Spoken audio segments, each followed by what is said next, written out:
La conquête d'une place honorable en milieu d'affaires au monde est l'ariane principale des Watelam, conduite par Karen Zhang, femme leader et engagée à donner du sourire aux personnes qui osent affronter l'entrepreneuriat malgré les obstacles et tempêtes économiques.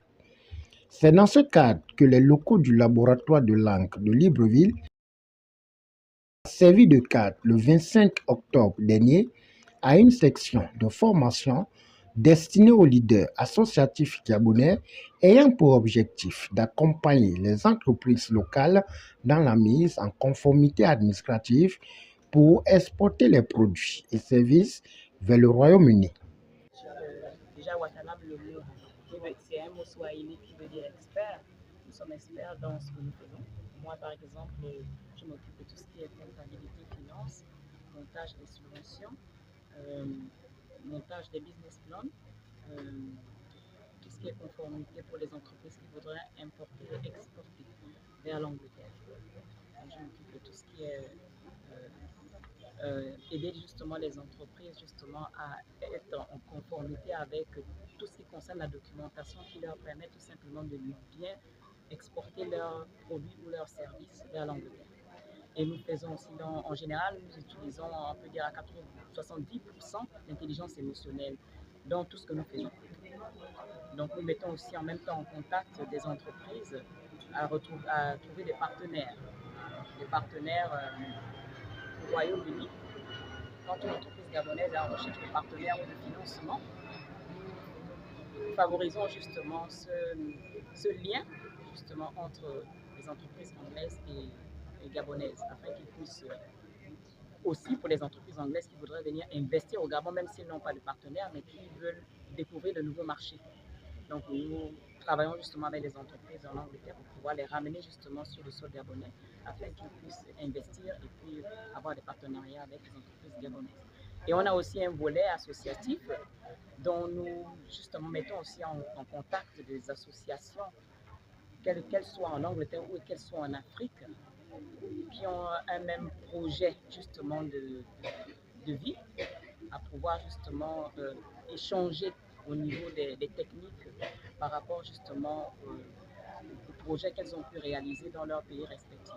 Et donc nous aidons aussi les associations à trouver des subventions. En fait, aujourd'hui, c'était tout simplement pour nous faire connaître et aussi euh, répondre aux besoins associatifs qui est la demande de subventions.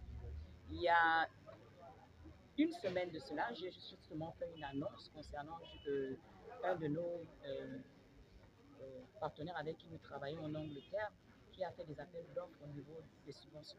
Et donc, il a demandé justement des organisations qui travaillent, qui font dans le climat, qui font dans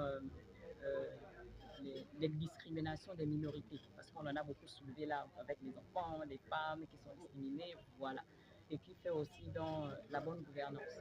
Donc, justement, il y a un appel d'offres qui a été lancé comme ça, un appel d'offres, et j'ai eu à monter des demandes de subventions pour, pas forcément au Gabon, parce que je n'ai pas eu d'associations au Gabon qui ont répondu justement à mon appel. Par contre, j'en ai eu sur le Rwanda. Donc, j'ai monté des dossiers de subventions pour les associations au Rwanda. Donc, c'est de tout ça là dont je voulais vous parler. Je me suis dit, ben, le Gabon fait partie du Commonwealth. Ah ben, il faudrait aussi qu'elle puisse profiter justement, et surtout qu'on est en contact avec des financeurs, avec des gens qui sont prêts justement à financer et donner de l'argent pour des bonnes causes. Quand on a déjà quelque part une attache et des réseaux qui sont déjà installés, on a déjà un agent bien avant même qu'on arrive, parce on avait déjà été en contact avec un agent depuis plusieurs mois. On s'est dit, ben, écoute, on a un agent qui est sur place, et c'est l'agent aussi qui a facilité tout cet événement-là, en fait, Étudom, justement. C'est Étudom, justement, qui a facilité en sorte qu'on puisse justement organiser avec, bien sûr, le laboratoire des langues, qu'on puisse justement organiser cet événement-là. Donc c'est pour cela qu'on s'est dit, bon, écoutez, on a une opportunité, là, autant commencer par le Gabon. Notre prochaine étape, ça va être le Rwanda, mais on a commencé par le Gabon. Karen Zhang, devant une forte assistance, a martelé l'importance de l'intelligence émotionnelle dans les dynamiques entrepreneuriales.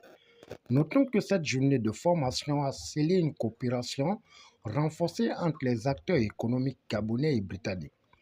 Au finish, Karine Zan et son équipe comptent mettre en place un guide comme vitrine entrepreneuriale modernisée.